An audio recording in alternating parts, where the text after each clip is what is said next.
What is up, and welcome back to the More Than Coffee podcast, and I'm here with a special guest. I've got Gabe Moore from 7 Brew. What's up, brother? Dude, what's going on, man? How are you? Oh, doing great, dude. Good to see you. Gabe had some fire recommendations on some tacos this morning, so... They were bussing. Oh, they were bussing, so... They were good. Oh, dude, I didn't expect a coffee shop to have such good tacos, but They're kind of known for it. I mean, Yeah. it was incredible. Well, we were going to have the burrito first. We were going to have the burrito. At a different place, and I was kind of excited, and then... The guy said, actually, we're out of both of our burritos. I was like, dude, that's the whole reason I came over here. Yeah, it's literally like every time you want something like that, it's like it ends up being out, and then you're like, oh. I know. Hey, but I was so excited on the way over here about that burrito, but tacos were fantastic. Tacos were hitting, for sure. They were good. Well, shoot, dude, I'm excited to be here. We're at the training center. This is the current one for now. I don't know if it may stay the same, that kind of thing, but we're up in Fayetteville, Arkansas. So this is kind of where the headquarters is. This is HQ, where all the action's really happening behind the scenes. A lot of people don't realize how many people work here. Do you know, like, how many people are working up in this general area? Oh, gosh. On a corporate team, I don't even know, man. I mean... Think about like all of our franchise coaches. I think we have like 6 to 10. CFO, the whole brand center. Yeah. You think about everybody over there. I think there's how many people are over there? Dude, 10. Yeah, so that's a lot over there. And then our accounting department has like 8 or 9 people by itself. dang, accounting's freaking rolling deep there, dude. They got the whole squad right there.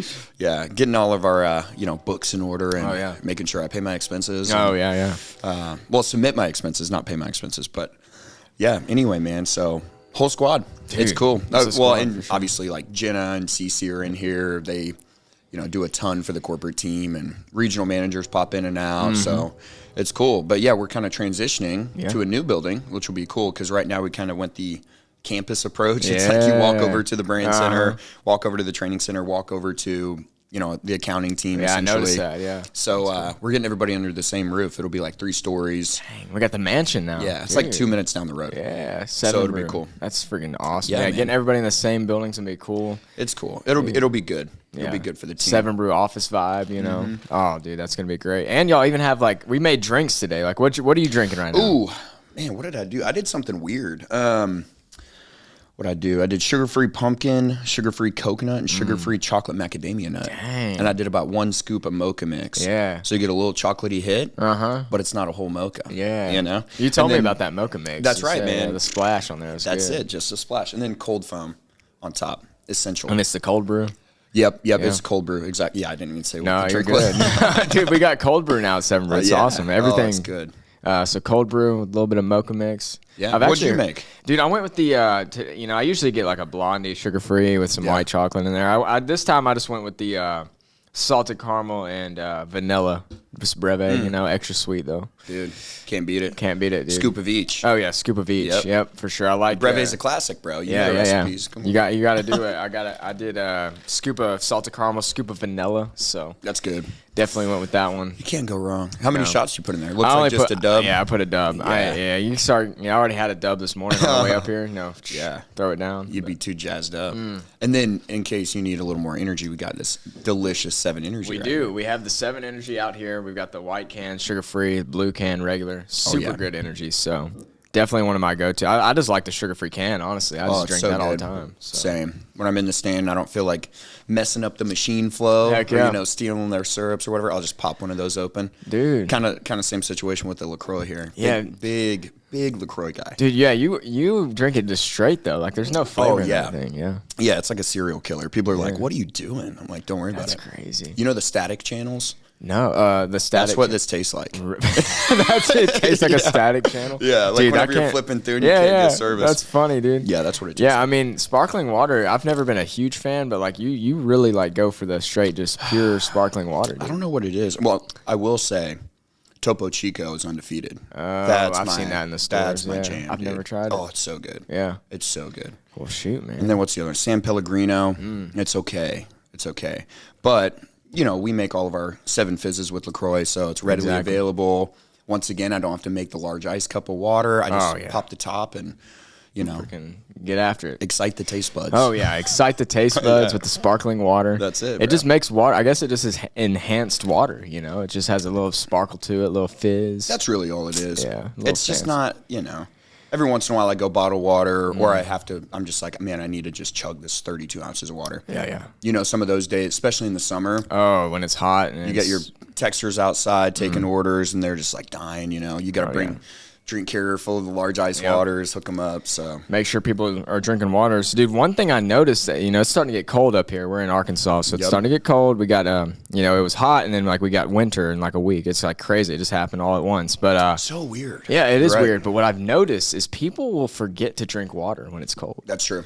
And they like, think if it's cold, you don't really need to stay hydrated. I think your body still needs water. So yeah, exactly. I've been telling my team, I'm like, y'all better be drinking water with these coffees because somebody's gonna pass out. Oh, you have to. Dude, it's crazy. People don't think about it, man. Even in the summer, or I don't know. I meet people where they're like, yeah, I don't know. I just don't drink water. And I'm like, how do you just not drink water? Dude, especially if you're drinking all this caffeine and coffees and stuff and you're not drinking any water, dude. It could be scary, man. Recipe for disaster. Hearts are thumping. You got no water in your system. It's like 100 degrees outside. Do you find it fascinating that, like, I find this fascinating. Some people are, like, very susceptible to caffeine. Like, they, like, when they take a sip of, like, one coffee, they're, like, wired. Yeah. And then, like, some people, like, I could drink, like, 3 coffees and it probably would hit me, but, like, one's not going to do anything to me. Yeah. That's kind of, I think, why I'm on this cold brew kit, because it's higher, you know, caffeine content. Yeah. So I just make a medium. I do a little light ice, so I end up getting, you know, more like 14 ounces. Yeah.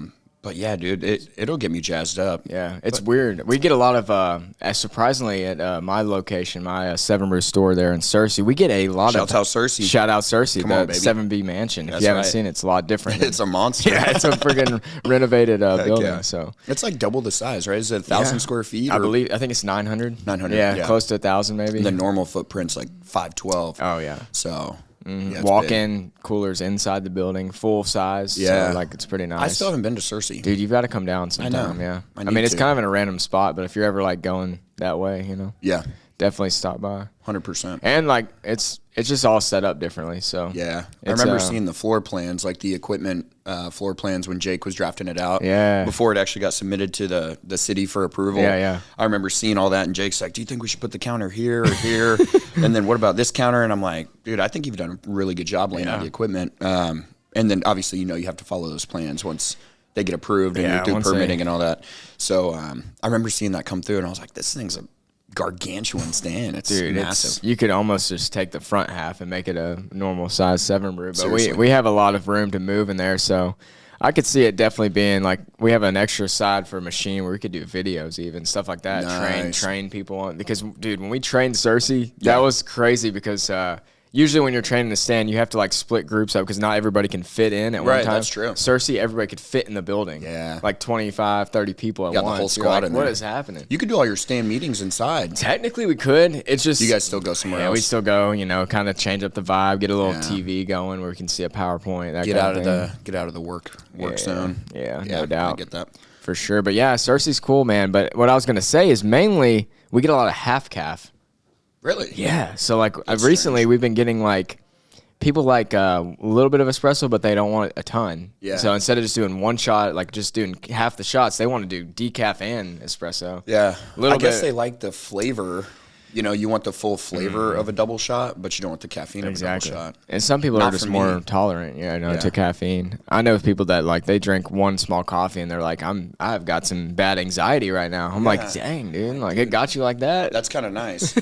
Because I gotta go in. Like, you do dubs, right? Yeah, I do dubs. Do you do quads or dubs? Dude, I do dubs. I'm a quad guy. You're a quad guy. So I always ask people, like, just to mess with. Most of the time, it's like, do you want a dub or not? And so those are your two options, right? So when I ask them, like, do you want a dub or a quad? So there's no option to really not have a dub. Yeah. And most of the time, people are like, I'll just do a dub. But I convince them because they're like, I'm definitely not doing 4. So they just always resort to the 2. And I'm like, nice. That is crazy. But I always do a quad. Little junior cup, you know? Yeah, little mocha mix. Little mocha mix. You just down it quick? Or you Just down it. Whenever I'm sipping, though, when I make something in the stand, I like to do, if it's a little cold, I'll do a cortado in a junior cup. So it's just equal parts. You know, normally I do whole milk, equal parts whole milk to espresso. Wow. Maybe half a scoop of honey. Yeah. A little cinnamon mixed in. Make your tongue slap your brains out. Cinnamon mixed in is a game changer for drinks. It's so good. Yeah, it's so good. A lot of people, I try to tell them that. Forgot about that. I put cinnamon on top of this one. Dude, the sprinkles are big. I like cinnamon sprinkles on any drink, really. Besides, definitely not energies or anything. But yeah, man, we got some good stuff happening at Seven Brew. A lot of things changing. A lot of things growth we're seeing. Like you said, the corporate team's pretty big. One thing I've noticed is you like to hire within the company. So tell me a little bit more about what that's like and what that's been like so far. You're getting to see like a lot of people start out at maybe barista level, and then like they may be working in the marketing department now. Sure. So how does that work, and like how have you seen that grow over time? Yeah, that's a really good question. I think that's probably one of the most rewarding things about this job. Like my fiance and I both have the same role, so we're both directors of the franchise business coaching team, kind of operations for the franchise community, if you will. So we have that position, but I say that to say, like, we started as baristas. Wow. So we joined the team, we just busted our butt, worked our way up, barista, shift lead manager, regional manager, franchise coach, and then now we kind of lead that franchise coach team, which is really rewarding. But you see it, like you said, in the brand center, even in the accounting department, like we had Mary started in the stand, and then she graduated with her accounting degree, and then she was doing all of our accounts payable and receivable, just kind of working her way up, and we see that happen a lot. So that's kind of one of the coolest things, I think. I mean, it's really cool to see, and one of my favorite things is that we do hire from within and we promote from within. Because then the people really get the brand and they understand what we're doing in the stand. They know how to build the recipes and the drinks and all of that. Yeah, so I feel like it helps them understand the vibe for sure. Because Seven Brew has the most unique vibe, I feel like. I've worked for other coffee shops. I've worked for other businesses. I could definitely tell you, the vibe is different. And so, when you understand, why are these people so crazy at, 5 a.m. and stuff. It's culture, man. Yeah, the culture is insane. It's infectious. I think that, like you said, infectious is a good word to say. The infectious culture is because we are, promoting within, and then also just finding the best people and getting them where they need to be. Absolutely. So I think that's super big, super cool to see, you know, because we aren't, it's not a super old company by any means. 2017, February 2017. Yeah, and we didn't start franchising until, what was last year? Last year was 22. So our first franchise location opened up. Actually, Brew Crew. 2021, December of 21. Wow. So that was our first up in franchise. Missouri? Yep. Nice. Springfield #1 off of Glenstone. Springfield #1. Yep. And, growing every year. Yeah, dude. I saw, I haven't seen the weekly scoop today, but the one from last week was 150 locations in 24 states. Now we have 151. Dang. So, going we opened, there was 24 states. Now it's 25. 25 states? Colorado. Oh, Montrose. Shoot. Dang. Yep, that one just opened on Monday. Wow. So that's number 151. 151. That's right, dude. Onwards, dude. We were at, when Cersei opened, we were number 75. So we've opened a ton. Literally doubled that. Yeah, that's insane. That's wild, man. Since April. That was in April. And we had, I'm trying to think, at the end of the year, I think we had 38. So what is that, 113? We've impressive. Opened this year so far, and then, what is it now? Basically beginning of November. So we got 2 more months. With the holidays, it's tough. As you know, you basically lose a week during Thanksgiving. Yep. You basically lose a week during Christmas. Good luck getting your subcontractors and everybody out there to get on your site and do your paving and striping and all that. So that throws a little wrench in the construction plans, but we still have a pretty built-out pipeline for the rest of the year. So we're hoping we can get to, I don't know, somewhere around 200, close to 200. Yeah. So you talked about you and your fiance are kind of both have the same position there. Yeah. Power duo going on. Yeah. She carries most of the weight. Yeah. That's awesome. Yeah. So tell me about that dynamic and how what is your official title? If people wanted to know what you do, what would you describe that as? Yeah. The dynamic, I guess. I'll do 2 answers. I guess the dynamic with my fiance is pretty funny. Dude, that's cool. I'm very opinionated, outspoken.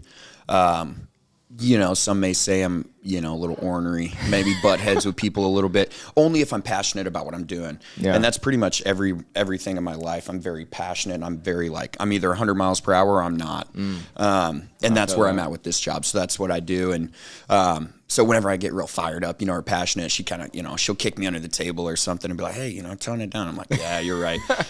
So she keeps me in check, but it's cool. I mean, she's wicked smart. I have a ton of respect for her. She busts her butt. She does a fantastic job. And, so I lean on her a lot for different ideas, and we bounce things off each other. And we both want the same thing, right? We want the company to grow and build in a way where the culture is maintained, but operations are, perfect and exactly how they should be. So it's like, what does that look like whenever you're not in Northwest Arkansas? You're trying to transplant the culture and transplant the operations, the whole entire thing, to somewhere that's like 20 hours away and has no idea who you are. So that's kind of, where we're at with that. But that dynamic is really cool. And we've always been able to work together really well. Well, you got to in this kind of thing, especially if y'all are doing the same type of job. I feel like it's kind of like a perfect scenario for you guys to bounce back and forth and like ideas and like, concerns. Like you're able to kind of dive right into that with somebody you trust and somebody you understand. So that's kind of a cool dynamic there. It's tough to turn it off though. Oh yeah, right. Because we're always on the road. We're always traveling. We're always talking about work, thinking about work. Yeah. So how do you turn it off? Like what? It's do you tough, do? Man. It's tough. Yeah. Like sometimes I'll go and like, I'll wake up in the morning, go do my workout, and I have to leave my phone in my apartment, or I have to leave my phone. Like if I work out in the afternoon, like evening, like if it's 6 p.m., like we get calls all the time, right? We open at 5:30 in the morning. You know how it is. Hey, I'm the shift lead. I forgot my keys. Whatever. Exactly. So we don't get as many of those because most of our teams are getting well built out now. But I mean, you can get 5:30 a.m. wake up calls. You can get 8 p.m. calls. You're kind of always on. So you have to make a conscious effort to really separate yourself. In a healthy way, right? You can't be like, oh, I'm never going to check my phone. I'm just going to throw it away for a week. Yeah, exactly. So you got to find the right time and right place for that. But coming back to your question, though, like I guess title-wise, we call each other, franchise coaches. Michaela has a team of people. I have a team of people, all fantastic individuals that do a great job. So I guess it would be like Michaela and I would be the directors of franchise business coaching. Yeah, so you're like the head of franchise. If you want to go, head of franchise coaches and like that kind of thing. Yeah. But we're all just teammates, right? Exactly. Yeah. You all just work together. Nobody is like higher up on the totem pole, so to speak. So it's just a big team atmosphere, which is also really, really special, and that's something we do well, I think, in this company. Yeah. I mean, it's incredible to see. I definitely think that franchise, what you guys are doing with the other franchise coaches is good because you're going into different markets, new places that have never heard of Seven Brew. What is this Seven place? What is this? Most people think we're a brewery. Seven Brew. You can sell beer on the road. You got a 2-lane beer drive-thru? Yeah, it's like, holy cow, you do some volume out of it. Yeah, exactly. So like, I guess what I'm saying is like, you were just in Johnstown, New York. New York. It's about an hour east of Albany, the capital. Wow. So like New York, like probably hasn't had many Seven Brews before. No, so. There's one in Vestal. Like Binghamton, Vestal area. That's about an hour south of Syracuse. Dude, did you know they just cut the tree for, how like every year New York City cuts down I don't know how they choose, but they choose somebody's tree for the like for downtown, like Times Square. Like for Times Square? Yeah. Oh, okay. And so they like got the Rockefeller Center. Yeah, Rockefeller Center. Yeah. They got the tree in Vestal. Really? I just saw that report. Well, that's cool. Yeah. Should have put a Seven Brew ornament on it. That'd be crazy, dude. Freaking sponsor it, dude. No joke. But yeah, man. So that's only the second one in New York. Dude, so y'all are in New York now. So you're having to take the vibe of Seven Brew. Like, we're crazy down here, Like, that's up north. Like, how are we going to translate that up there into a whole different segment of people? Different accents, different, what I'm saying? Everybody's different. And it's very... the pace of life, like everything is very different no matter where you go. Like down in Florida, New York, California, wherever you're at, the Midwest, it's all different, which has also been a really cool thing that I've been able to experience traveling all these different places. Some towns are more sleepy, some towns are more on it. Some towns are up later. Some places all close at 6 p.m., so you leave the stand late and you're like, dude, nowhere's open in this town for dinner. I guess it's Mickey D's, right? Or something. But yeah, it's just cool to experience that different culture everywhere in terms of the communities you're in. Yeah. So, but transplanting the culture and the operations and all that up to Johnstown was really cool to see. They have a fantastic team. I've really gotten blessed with all my franchise groups that I personally interact with on a day-to-day basis. Yeah. So it's really cool just to like build rapport and build relationships with these individuals that they have a lot of skin in the game, right? I mean, it's not cheap to get these locations open and started, and they care a lot. So you have to match that energy, and obviously, if you're not passionate about it, it's like, why are you doing it? Yeah. You know, so that's why I do it, and I want other people to succeed because if they do well, I do well. And we all just have each other's backs. Dude, you know, it's good. I love how everything you're saying is all about that team culture, and I think that's what Seven Brew has done well with. I think people are catching on to that. You know, we have a huge team of people that work at Seven Brew too. It's crazy. You know, you'll ask customer like, how many people do you think work at this stand? And they'll be like, probably like 10. Yeah. And they're like, no, we're like 40. And they're like, whoa, It's 40 weird. people work here? Yeah. It's crazy because it takes a team. It takes a lot of people. There's a lot involved, especially with the volume that Seven Brew is starting to do. It's pretty crazy. You know, we're 2-lane drive-through, open pretty much all hours of the day. Exactly. You know, 11 p.m. on the Friday and Saturday. It's crazy. Open late. Selling those energies. Selling those energies, dude. That's right. Which town is like the most? I guess what have you seen has the most like nightlife as far as Seven Brew goes? College towns in general. College towns, people are more, students. Yeah, they're out. Out late, about to pregame or whatever. Whatever they do. Yeah. So like I would say MLK, like our location here in Fayetteville. They do pretty solid at night. Joplin, Missouri, believe it or not, always busy at night. Dude, tell me about Joplin, because I know there's some backstory on that one that we were chatting about before. So, like, that one was pretty crazy, right, when y'all opened? Dude, it was wild. It was wild, right? So that was the first one outside of Arkansas, first of all. So we threw everything we could at it, and we were used to, like, hiring for our stands here. At this time, right, like, our, AUV, average unit volume, right, like per stand wasn't where it is today. So the volume wasn't as high. So we're like, we need to hire like 20, 30 people, whatever. And we get like 20, 30 people hired, and then we open, and it's in February. Yep. So we open, back in, when was this, 20,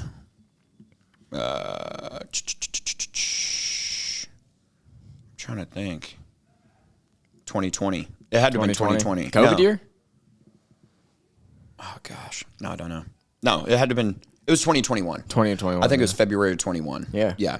Because I was trying to think, Michaela and I started January 2020. Gotcha. And then we were working for about a year before we did that. So, but anyway, neither here nor there, but we opened up and it's just a madhouse. Yeah. Everybody loves it. Everyone's freaking out. And we're like, we need more people immediately. Like we're on Range Line Road right there. And we just get wrapped around. Like you said, we have the 2-lane wraparound.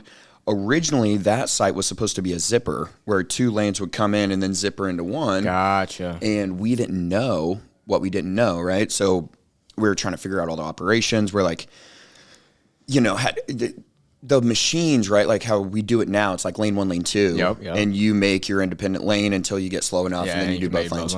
So we were doing this thing where like you would zipper into one, and then like front machine would make the even numbers, and back machine would be making the odd numbers for orders. Dude, yeah. And then we're like, this is a nightmare. What if we just created another register and just called it lane 2? Yeah. Because we were used to having like shot side, milk side on the old school, because they weren't 2-lane wraparound. They were like this on either side of the building. So we created another register, and then we were like, let's quit having them zipper, because it was just like not a good idea. And then we were just like, let's, have them just keep going through. And then there's lane 1, lane 2. The front machine will do that. Back machine will do lane 2 or whatever it was. But Joplin only had 1 door. Oh, yeah. So you don't have independent doors to go in and out of. So like we learned so much in Joplin. It was nuts. I mean, swag day was like, we ended up only doing like 15K. Yeah. Because there was just this block at like $900, $1,000 hour. And now we've done, $2,800 in an hour at a swag day. Yeah, which that's is insane. Really nuts. Yeah.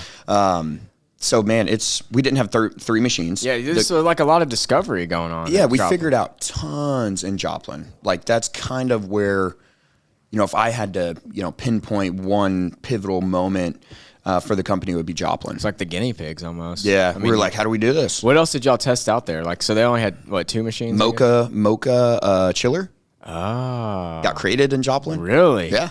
What was it before mocha It was chiller? just regular chiller. It's like dark chocolate or what? No, yeah, you would just stir in a scoop. scoop of dark into a regular chiller, and that was a mocha chiller. We didn't even call it mocha chiller. It would be like a chiller with dark chocolate. Yeah, or maybe we did call it mocha chiller. Who knows? But we didn't have a spaceman that had 2 barrels. Really? So only 1 barrel, just the regular, and then we were like, they make these with 2 barrels. And we were like, holy cow, let's do that. So we got like the spaceman machine, and then we decided like, well, mocha mix, our chocolate milk already has so much sugar. Let's change it and let's just do the same amount of espresso with the same amount of milk, but no sugar. We did that and it was delicious. Oh, so we so created good, that, and then that was your base for all the drinks that were mocha based. The 2 lanes that was created there, and then all the site plans we created after that changed. How big were the machines there? We had 2. I think we had a 4 head and a 3 head. 4 and a 3. So the cooler, not in a 1,000 square foot building, in a 500 square foot building, was inside still. What? Yeah. So how does it fit in there? Yeah, I know. And like, I'm a bigger guy. I'm in there on back machine. Like, many hours on that back machine, just because the volume was so high, man. And we had a bunch of dogs there that like knew how to run machine and stuff, but you couldn't put a newbie on machine and like handle the volume. So we all ended up just being on machine like all the time. Dang. Like I remember literally sitting on back shots on a Sunday morning from like 8:30 to 6:30. Just on shots. That's insane. All day on a Sunday. You were on shots? 1,200. Like your wrist is hurting afterwards. Dude, you're like, dang, I just got to work. I walk out and like this arm's all jacked and this one's like a noodle. Yeah. But anyway, that cooler was inside. I mean, so many things were different. That cooler took up so much room. Where the third counter would be is where that the reach in is. And it had, so imagine if you're on front machine facing the machine, behind you was 2 doors that opened right into the cooler, and then if you kind of turn perpendicular and you're on back machine, right behind you is 1 door, and you would stock that with milk and energy and all that. We didn't have 7 Energy at the time. That was something else that as a company we formulated.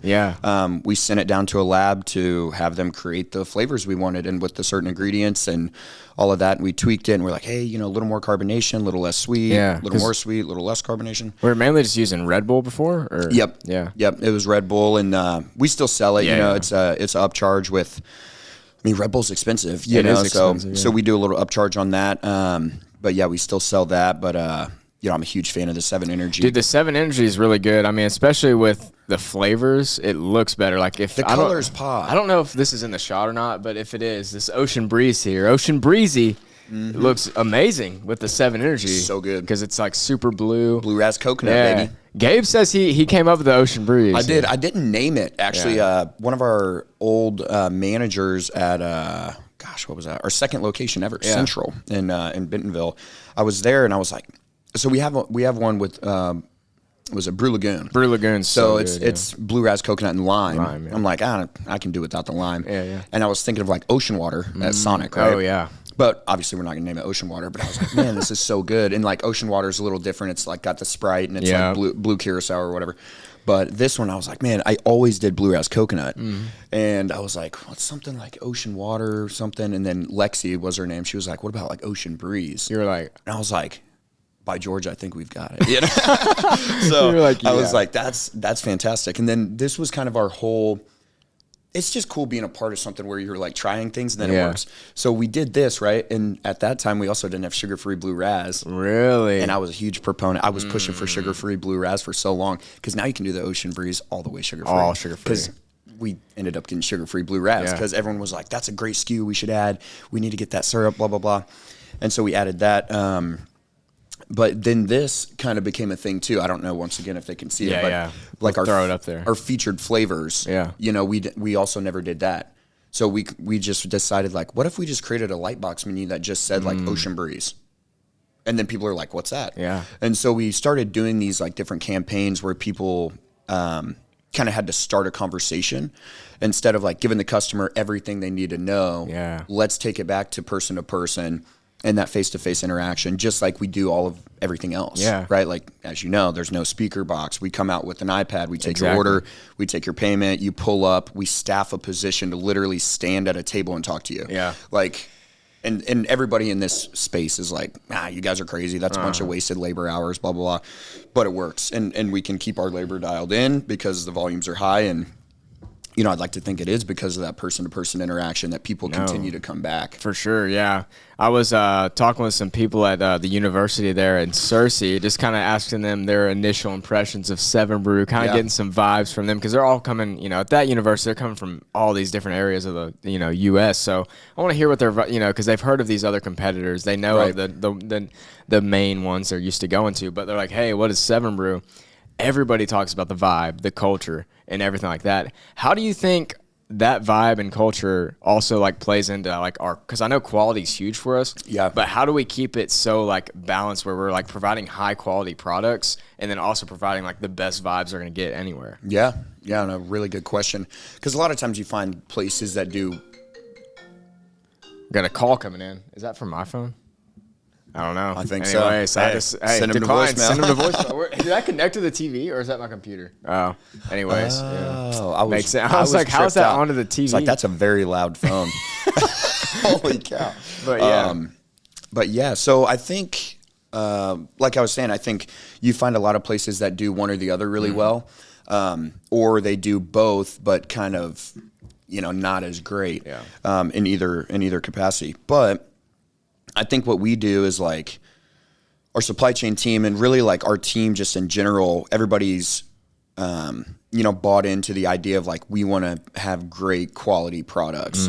And so we do a lot of quality, assurance, if you will, like testing products before approved subs happen, right? Like supply chain's a fickle business it's very, very difficult, so whenever there's, say, hey, we're out of chocolate milk in this market, right? Yeah. And then they're like, hey, distributor, whoever, we're going to sub this. And then it's like, hey, our supply chain team's like, no, we need to send us a sample. We need to test it. We need to make sure it like meets our standards. So I think our supply chain team does a really good job and everybody on the corporate team really knows that we want to be a quality brand. And then for the culture aspect, it's like you got to kind of keep it at bay a little bit. You can't just freak out and then you got a 20-minute wait time and all this. Exactly. It's like you're on it. You're having a great time. You and I could be on machine just jamming. Yeah. Like kind of like, hey, bro, here's that medium-ized smooth. Hey, make sure that one's oat milk, blah, blah, blah. And then you look up and it's like, oh, we just did an $1,100 hour. Yeah, you just don't even know. Right. Rocking so and rolling. I think there's a fine line between, getting too caught up in the vibes. Yep. Because at the end of the day, you don't want to be so over the top that it seems forced. Yes. And I think that's another thing that we always preach is like, be authentic. Authentic is good, yeah. What is your version of good vibes, right? Like, it's not always going to be everybody's version. Yeah. My version of good vibes is like, I go crazy. Yeah. Like, I yell, I'm dancing, I'm rapping, turning on Miami by Will Smith, whatever. And, Michaela's a great example, right? My fiance, she carries the vibes, but she's not going to freak out and do all that stuff and take quads and do all that. Like, I'll shotgun an energy and then do a quad. And I'm like, going crazy. And she'll get in there and like, she'll kind of jam or whatever. And like, but she's in a great mood. She's upbeat. So she can carry a vibe and I can also carry a vibe, but it's very different. Yeah. So you're giving everybody a chance to be their authentic self. Yeah. I think that's what we've always, all about. Yeah. And that's what we've been shown with like training procedures. It kind of all gets passed down from, up here into these new locations. Like this is our standard. Having the standards there is what's really keeping us, I feel like, in line. Because if you don't have standards, then it's like, what are we following here? Exactly. So I think that's kind of what I was explaining to these people about quality is like we like have a whole team that's taking care of quality. Like they're always worried about like, this is how it should be made. This is how our shots got to pull at this time. And the training is huge. Insane. Training is huge because we have so many recipes, as you know. I mean, it's crazy. And they're changed sometimes. Yeah. And we get new thanks stuff. to corporate. Yeah. God, those corporate guys. We got cold brew now. Yeah. Are we gonna do cold brew as a classic or an original? Yeah. Or, like all of those things, and we have to like come up with these ideas, right? Like we're like, okay, it's a really great idea to have cold brew, and then it's like, oh man. We got all these books out there for training that don't have cold brew in them. We have all the scoops tests that don't have cold brew on it. We have the menus that don't have cold brew on it. We have all these different things, and like we'll have a new menu coming out. Oh, for real? Yeah. To get rid of like the smooth, like we don't have green apple smoothie. Exactly. We decided to drop that because it was like dropped it off. Yeah. Of smoothie sales, it was 3.4% of the smoothie sales. It was the lowest. Oh yeah, really? By far, dude. That's weird. Yeah. So people weren't liking the blue apple. Nah. It was a good reason behind the drink. It was Officer Apple. I don't know the full story, but that was kind of paying homage to him. Oh, for real? I didn't realize there was a backstory. A police officer. Yeah. That's why we called it the Blue Apple. Oh, okay, cool. Another one we dropped off was the Lucky 7. Lucky 7. Basically, we just threw all the green things we have in one drink. It was like kiwi, lime, and green apple. Oh, green apple. It was just like, I don't know. Yeah, that's weird. You know, so I think we featured that in around St. Patty's Day one time, which makes sense. Okay, that does. Yeah, that makes sense. But the what do we call it? Like Mickey D's has a Shamrock Shake. Oh, which Shamrock low-key Shake is so good. Oh yeah. But we do the what do we used to do? Oh, the creme de menthe and the white chocolate. Yeah. So. But anyway, I don't know where I was going with all that. Dude, do we still do Midnight Mint? I know that was a big thing last month because like we had the Midnight Rain going, so people would accidentally click Midnight Mint. Well, we don't have creme de menthe anymore. Yeah, so I don't know. Yeah, why. we took it off the menu. I don't know. That another option, like it was another syrup that just like syrup wasn't really. English toffee. We dropped as well, and we also dropped. What was the other one? Almond Roca. Almond Roca. Yep. You're right. Well, I think all that just goes to show, you know, like we're growing so fast and, you know, we're dialing things back. And it seems like that's what y'all's standpoint and supply chain standpoint is like, if we're going to have over 150 locations, you know, and we're going to keep going, like we've got to be able to provide the same amount of, you know, product for every location. Right. We need to be monitoring like what sells, what doesn't sell. Yeah. It's different than like your local coffee shop who can probably buy all these like weird flavors. Yeah, exactly. And then like kind of give you a little bit more custom. Yeah. Like, well, it starts like, it's kind of crazy. Like, you know, being in my position now, like I was always like, okay, you just order it at the distributor and it comes in. Yeah. But then it's like, you know, you got to backtrack all the way up the ladder, right? And like our supply chain team has a hotline to Tarani, right? Yep. Like I think he's maybe the operations guy, whatever, of Tarani, but it's like, you know, some distributor in, call it Alabama, right? They have a warehouse that's like, yeah, our PO, you know, our purchase order for, you know, lime didn't come in today. And we have a special for one of these months that has lime in it. Yeah. So we as in a corporate team, our supply chain team provides all these distributors, hey, here are your SKUs, stock keeping units, you know, SKU, where these are all of our monthly flavors. Yep. So please order up on these. Like we need these. Yeah. And then like if they, for some reason are like, yeah, I don't know, Tarani just like delayed our PO. And then that trickles down, right? So like that's the supply chain. Supply chain is huge. I feel like people don't think about that. Yeah. So it's rough, and then it's like, hey, what gives? What happened? Mm-hmm. Like, oh, we don't have a blackberry, but we've got to make a Midnight Rain. That would be right, exactly. And then so at the stand level, you're like, well, SGC sucks, you know, because they didn't deliver it. But really, like, you want to get mad at the distributor, but then it's like, what's the next step? Mm-hmm. Well, it's really from the manufacturer. They shorted them, and then it could even be like not the manufacturer's fault. It could be like, hey, sorry, like literally there's a nationwide shortage on this ingredient that goes in here, which has literally happened to us. Dude, were you around Seven Brew when there was like a straw shortage? Was that ever a thing for Seven Brew? Because I remember hearing like there were some plastic shortages one time. This was all like kind of COVID times. I think. Okay. Stuff was like crazy. You couldn't find toilet paper anywhere. No, that kind of stuff. That's true. Switch to napkins, bro. Yeah. Yeah, for those people outside in Arkansas, probably going out in the woods or something. That's it, man. Find a maple leaf or something, dude. Yeah, it's It'll wild. Get the job done. But man, so you're seeing a lot of stuff with supply chain. We've got to keep, that's got to be kept up with Seven Brew moving on the grind. And we're always changing stuff. And it's kind of like you said, like we never want to be the brand that's always stagnant, right? And then it's like part of it too is we'd rather change things now when we have 150 locations instead of 1,500 locations. Yeah. Like we're changing our menu to reformat it, and we're putting like, you may notice like lemonade's not on our current menu. It's just one of those oversights. It's just kind of weird. Like iced tea's on there, but lemonade's not. We got to get rid of green apple. We got to add cold brew. Yeah. We actually, a little teaser here. We're going to do a little something fun on the originals. And then a little something with the 777. So, a little something coming home. Until we announce it, I got to keep it under wraps. Keep it under wraps. It's actually a really cool thing. So that's going to be cool, man. We're thinking about tweaking the originals a little bit, and then just doing some fun stuff with our current options. Yeah, I mean, we're at a stage where the growth we've seen it. We know it's coming. We know it's going to keep growing. So yeah, definitely cool to see. And even though like some things may get removed and the other things get added, there's still like somebody said there's like 20,000 drink combinations at one point. Gosh, I think there's actually. That's what we made. Yeah, that's how many you made. So there was like 25,000 like last year or something. However, if like we were, so there's a bunch of different things we're trying to do, right? But like theoretical COGS is a big one, so you're like crunch time, inventory management. We would have to put in the recipes so it knows like, hey, how much is a scoop of caramel worth? So it'll take like, hey, we know a jug of caramel is 64 ounces. Here, how much it is per jug. Divide that by blah, blah, blah, blah, blah. And then you kind of build out your recipes and then you know like theoreticals. So I heard, and I don't know if it's really like true, but we were like 1 or 2 like SKUs away from having like an infinitesimal amount of recipes that could be made. Obviously, no one's ever going to make like a chocolate blue raspberry mocha, right, or something gross. But like those could be options. So like it pairs together all the different combinations, like kind of in a matrix or whatever. And we were like very, very close to having an infinite amount of options that we could build.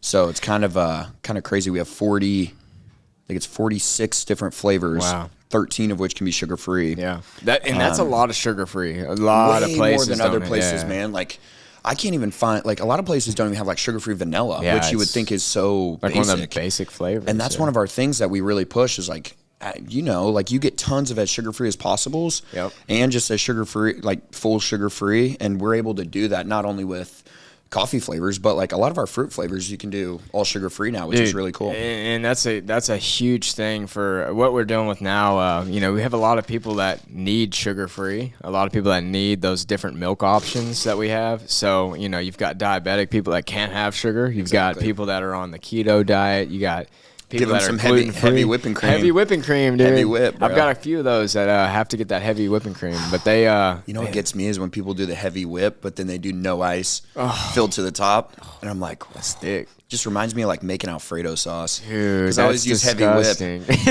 I always use heavy whip. No, I mean that's the best way to make the sauce. Yeah, you got to. So you're in. I don't know. I just think about like Italian mode there. That's right, man. That's right. I make this one dish actually. I love to cook. Yeah, really. Yeah. I love to cook. So I make this one dish for Michaela. It's her favorite dish. It's like a penne alla vodka. Oh. But really I use vodka sauce. It's a vodka sauce, homemade. But really normally I don't do penne. I like rigatoni better. Rigatoni, okay. Yeah, big rigatoni guy. My next thing is getting into like making my own pastas and like getting a roller and cutting it and stuff. So you're trying to get like real, get it all up in it. Yeah. And then on top of that, I normally do a fillet and then I slice it kind of nice, plate it. Dude, do my best. Presentation's a lot. Yeah, you eat with your eyes first. That's true. It's just like a drink. Dude, I have this weird thing. So my fiance actually has noticed this in me. She's like, sometimes you like stare at your food like longer than you should. Probably. I'm like, I don't know if it's because like my mind is like wanting to know what I'm eating, but sometimes I find myself like I do look down like a little bit. I'm just like really taking it in. Well, you have to.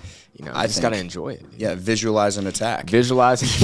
you were visualizing. It's funny. I didn't even notice that about myself, but yeah, now that we're talking about food, I definitely do that. But you eat with your eyes for sure. You do, man. And that's the thing about like kind of coming back to like the ocean breeze, right? Like in a 7 Energy, it's got the blue and it pops and it's pretty. Good. Exactly. So you always kind of, if you get a drink and it's got like caramel and sauce running down the side and it's sticky in your hand and whatever. Well, like no one wants my that. biggest thing is like I've been to several coffee shops, other competitors and other places where like a hot drink may have all the stains on it. I don't want my cup stained with like coffee stains, So like I think it's cool that we have people on lane that are wiping down the drinks. Everything we do, we also do presentation, which is crazy. It's all about like making sure the customer gets the highest quality. Yep. And so that's another thing I was telling these group of students there. Like we're always making sure whatever you get is our highest quality, and if it's not, we're remaking it or we're getting you something you need. Yep. Super big for shots are always in the window. Shots are in the window. Yeah, it's not like this shot's been sitting here for whatever.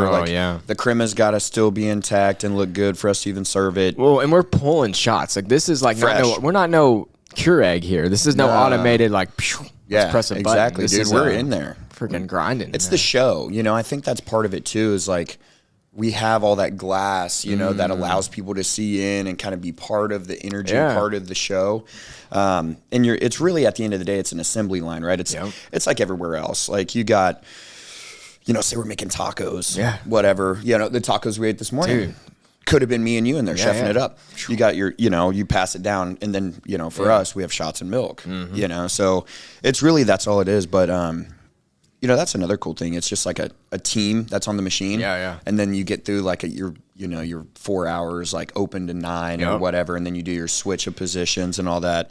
And it's like, hey man, we freaking killed that. Yeah, we killed dap that, it up. Like that's a cool feeling too. Well, and it's like even in that environment, like we know, like when we're doing $1,000 hours, you're destined to have to remake a couple drinks. Or you're gonna drop some, coffee where you shouldn't have, or you're gonna spill a drink. So, but being in that cool vibe where it's like, yeah, it's a little stressful. You're also having fun. Like you're able to adapt and like fix things like with a snap of a finger. So, agreed.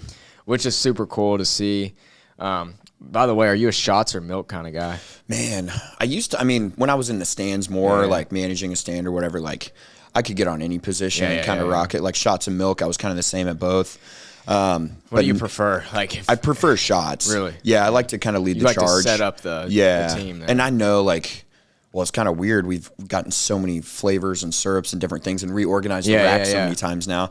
Now when I'm reaching in the syrup rack, I'm like, where did we end up moving salted caramel? The shots person's kind of like the point guard, of the operation there, kind of getting that thing set up. Got to get it done. Yeah, if you get good at shots, you can make milk have a run for their money. Start to stack them. Oh, stacking them up, If somebody gets a big head and they're like, I'm the best on milk, you can be like, yeah, let's go, bro. Yeah, let's go. 3 macchiatos. Yeah, it's like I'm not gonna help you at all. Yeah. Here's your vanilla and caramel and whatever. Do your thing. Pour your milk. Here are your shots to pour on top. Yeah, that's funny. I actually like milk. Surprisingly, a lot of people think milk is like the hardest thing to like get down. Milk is hard, man. I think it might be one of the hardest. Multitask so much. I just like that. I don't know what it is. I love, and I like both positions, but I think even when I'm working with like even a new barista, like throwing them on shots, I'll just get on milk, kind of can help like tell them how to get it done. And then that's a sign of a really good trainer. Yeah. Like if you can lead the charge from milk, that's really tough to do. Yeah, because you got to tell them. Yeah, you got to be like, hey, like I'm making your shots. Like I'm like steaming milk. I'm like, but also you put how many scoops go in that blonde? Exactly, like that kind of thing. Exactly. Or you get a hot cup. Like that's my favorite thing, a hot cup or one of the mixed cups, and you can see the ounces that it's at. Oh, so in a large, right? You got 2 scoops. It's 2 ounces, and a quad. It should be at 6 ounces. And they pass it over, and you're like, is this my large ice blondie? And it's at 4 ounces, and it's like, did you put a dub in that or a quad? And they're like, I just put a dub. And then they got to throw that other dub in there. Yeah. So you can always look, based on the measurements and stuff. Yeah, that's pretty cool to see for sure. So, man, Seven Brew's doing a lot of good stuff. We've got a lot of growth coming. Basically, I want to get into a little bit more real quick. We've got eggnog. I want to talk about that real quick. So, eggnog is here. What's today, Today's the 3rd, I believe. Yeah, so November 3rd, we've got eggnog. Man, that's something that a lot of places don't have. Yep. And I mean, hey, it's customers, you either love eggnog or you don't. Yeah, so it's like no in between. Things. I actually have never had eggnog. Tried it the other day. Did you like it? Wasn't as bad as I would think. Yeah. Okay, because when I hear eggnog, I'm like, oh, like that's got to be gross, weird. And then I tried it, and I was like, it kind of tastes like bubble gum, dude. It has like a bubble gum smell, like just the concentrate. It's really rich. Yeah, it's really rich. It's thick. Not as thick as heavy whipping cream. Dude, it's not as thick as that. But we tried a eggnog blondie. Okay, not bad. Not too bad. Because we use the eggnog latte mix. So the whole milk helps it out, not be so bad. But have you ever, whenever you get back and make something, try a caramel nog latte. Caramel nog? Yeah. Just hot or iced? Hot. Like a small hot caramel nog latte. Caramel nog. Yeah, dude. Dude, caramel nog for the noggin. That's I like bro. it. Dude, the eggnog is, I'm excited to see what happens there. I know we actually sold some yesterday. Yeah, it's not crazy popular. Yeah. Like you probably noticed. But the customers that love it really love it. Oh, yeah. And they die, they die hard for it. When I first started out at Maumelle stand, we actually had a lady that would come by weekly. I don't know how many times she came, but she would get 2 large nogs, just straight up nog latte mix. Like, did she put shots in them? She just wanted large nog. She loved the nog. I was like, why wouldn't you just go to Walmart? Yeah, you could just buy a jug of it. I don't know, dude. She just wanted it from Seven Brew, I guess, because of big cups or something. I don't know. I guess so. We do have big cups, so that's another thing. 32 ounces. I don't see that anywhere else. No. Unless you're going to like Casey's gas station. Yeah, or something, and then at that point, it's like bro, very different. Yeah, it's not the same. No, it's not for sure. Get a Route 66 size. Yeah, Route 66. One thing I wanted to touch on too. What is your advice for like anybody that is like new in the company? Maybe they just got hired out of Seven Brew, or maybe they're wanting to get involved with Seven Brew.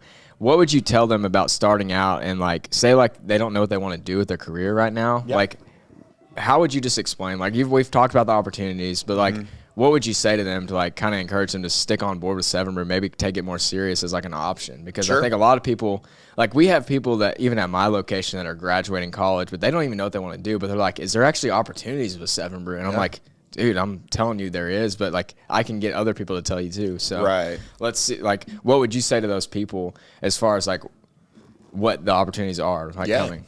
Yeah, I would say, you know, I think it's very cliche, but it's like you always got to work hard. You got to bust your butt and do the right thing. You know, and do the right thing when no one's looking too, right? Like if you're on machine by yourself and you know that a shot is like out of the window, like that's character, right? Like just doing the right thing. And that applies to every, you know, aspect of your life. So I think if you can just work really, really hard, continue to like ask questions from those that have been there and done it before, you know, talk to some of these like owners of the franchise groups, like, hey, how did you get into it? Like, what's your background? You know, like, and just kind of pick the brains of the people that have done it before. In particular for baristas, though, working and trying to build their way up, it's always just like, hey, get with your manager, and then, you know, like, say they come up to you, like I'm a new hire and I come up to Dylan and I'm like, hey, what are the opportunities, right? Like I'm going to count on you to go to Callum probably at that point. Yeah, and then he's like, hey, what are the opportunities? And maybe he ends up hitting up his franchise coach like, you know, this barista is really solid. They're working, they're learning, and they maybe want to move to Tennessee. Like, are there franchise groups out there maybe interested? So then it's a bunch of networking and connections within the company. Yeah, so I think like what you said right there, networking and connections are everything. And I think that's what's big about 7 Brew right now. We're still like, we're way bigger than we were even earlier this year, but like where we're going, like where do you see, like you've mentioned the number 1,500 earlier. Is there a certain number that we're targeting for like the next 5 years or just kind of like the next 10 years? What is it looking like as far as I think we've sold like north of 2,000 units. And those are like committed to be built in the next 5 to 6 years. So like territories with like units to be put in. Yeah. Like, hey, we're purchasing like 50 pins, you know, it's normally how they say it, like 50 units, stores, stands, restaurants. You know, we got people from all different, you know, businesses and backgrounds. So everybody kind of calls it something different, but so the opportunities are, I mean, endless. They're right going to be everywhere. Yeah, they're going to be, I mean, and we're starting to attack like, like out of the country, even like, you know, Puerto Rico, like Central America. We're just kind of looking, like exploring option. Canada. About Hawaii. Hawaii. All that good stuff. I think we actually sold part of Hawaii. Somebody mentioned something about Hawaii, but I think we sold part of it. Medium ice blondie out there is going to be like $11. Dude, a gallon of milk's like $22. Oh my gosh, supply chain. There we go. It's gonna be interesting to see. Might have to cut down, like just do like 10 flavors. You know, that's all we got. Yeah, just do the originals. You know, it's wild out there. Man, that's crazy. Grocery shopping is nuts out there. Is it actually? I haven't really looked into it, but that's crazy. Yeah, and then the other thing I want to talk about real quick is the app coming out. So we've got an app that's kind of in testing mode, kind of just testing it out right now. Yeah. What is that going to be like for the customer? What's that going to be like for everybody? What's the goal in that? I think it's going to be really cool because that's the number one question we always get in line. It's like, do you guys have an app? I'd like to just, you know, look on there and do my thing. And it's like, no, not exactly. We kind of have a web-based app, as you know, but there's a URL that you go to and it automatically takes you or whatever. But I think it's going to be great. It's like you think about any other application, you can push a lot of different things and like, you know, you eat with your eyes, right? Like you can put something dope up there and it's like order now, right? And then it just like nearest location, you know, things like that. So a lot of like pop-up marketing, different things like that. We're going to have like an order ahead feature. Oh, that's going to be nice, It's not going to be like pre-ordering. It's like building your drink ahead, essentially. Yeah. Because as you know, one of our selling points, and really I think the biggest reason why we're able to be who we are is the quality of people that we attract from an employee standpoint with our compensation. Yep. So we pay, obviously, as you know, like pretty much most places we pay minimum wage. Yep. But the standard is kind of like $11 an hour. Even if the minimum wage is like $7, we still kind of go $11 an hour. And then plus the tips. And the tipping is huge because it happens person to person and you really are tipping somebody because they're doing a good job. So one thing we definitely didn't want to do is take away that experience because your tips could go from like $5 to $7 an hour down to $2 to $3 an hour. And now you're attracting a different talent pool. Well, it makes sense because the customer may be on an app, so they're not thinking about the person and that first impression that we are always big about making. So like that first impression that your texter is going to have with the customer, that kind of plays into like, whoa, they may get like a $5 tip, or hey, they were vibing with them, they were asking. All it is really just like making that connection with a customer. That's it. Because I mean, that's what's cool about the coffee industry as a whole is you're meeting so many people in different avenues of life. People going to work, people having hardships in life. Everything's you're meeting so many people at different stages. They're on their way to their wedding or something. Exactly. And then you can like, hey, you guys are awesome. Like, congratulations. I'm going to manage your comp this. Boom. Like stuff like that is so cool. And then like you said, I mean, that's a connection, right? They're going to come back. You made their day. Yeah. They're going to come back. They're going to, you're going to see your regulars. You're going to see that. Right. I mean, I've got a lady that comes by every day. I know she's getting a 777 medium. Yep. Add some cold foam on there for her. She wants it every day. That's it. So it's you see her car pulling in, you're already making it. Already making it. And it's cool. It's like, yeah, we already got that mediumized triple ready for you. Of course, I threw the cold foam on there. So that's cool to see for sure. The app is coming. Lots of good things coming in out. store. Yeah, that's really, it's going to be a lot of like you can track your points. You know, like kind of the gist is like you can track your points. Obviously, see rewards you have. This is the vibe. I mean, this is we're at the it training right center, here. baby. We're at the we actually have a group in town from Flowood, Mississippi. Wow. So we bring groups in, and then they experience, no matter where they're at, they experience our vibe and what it's like in Fayetteville, in Northwest Arkansas in general. Yeah. So it's really cool. They get to see what the culture is like in the stands, and hopefully they embrace it and learn it, and then they can help bring it to where they're at. So it's the hub here at HQ. We've got the vibes. Culture rolling. Central. Culture Central. That's it, dude. I've got one last question. It's a funny one. Fire away. Since we got Thanksgiving coming up, we're in the holiday gobble, season. Gobble, yeah, bro. gobble gobble. I gotta ask. Sharpen those knives, homie. Yeah. This was the question of the day at Cersei yesterday. So here's a good one. If you could only eat one Thanksgiving dish for the rest of your life, for every single meal, it has to be for every meal for the rest of your life. What are you going with? Man, I'm a big turkey guy. Yeah. I just love turkey. Get my protein in. Yeah, turkey. But it's got to be cooked right. Yeah, because turkey could be dry. Man, if people leave it in the oven a little too long, it's not good. It's dry, bro. Yeah. So I can't do dry turkey. Not a dry turkey guy. I don't know if anybody really is.